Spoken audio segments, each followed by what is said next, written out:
দুনিয়াতে যত অদ্ভুত অদ্ভুত প্রশ্ন সব আপনি মুসা আলাইহিস সালামের মাথা থেকে পাবেন।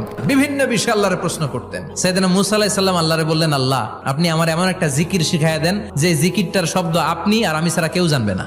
দিনে রাতে সব সময় এই জিকির আমি করব, আপনারে ডাকবো, কিন্তু শর্ত হলো এই জিকিরটা জানবে শুধু আপনি আর জানবো শুধু আমি। আল্লাহ বললেন, মুসা পড়ো লা ইলাহা ইল্লাল্লাহ। মুসা আলাইহিস সালাম কয়, মাবুদ এটা তো জাতীয় জিকির, সবাই জানে। আমি তো চাইছি এক্সেলেন্ট একটা জিকির, কারো কাছে নাই, শুধু আমি জানবো আর আমি পড়বো। আল্লাহ বললেন, মুসা এই লা ইলাহাকে যদি এক পাল্লায় রেখে দাও, তাম বিশ্ব, 7 আকাশ 7 জমিনটারে তুলে যদি তুমি আরেক পাল্লায় রেখে দাও, লা রাজাহাত কাফাতু লা ইলাহা ইল্লাল্লাহ, মুহূর্তের মধ্যে লা ইলাহার পাল্লা ভারী হয়ে যাবে।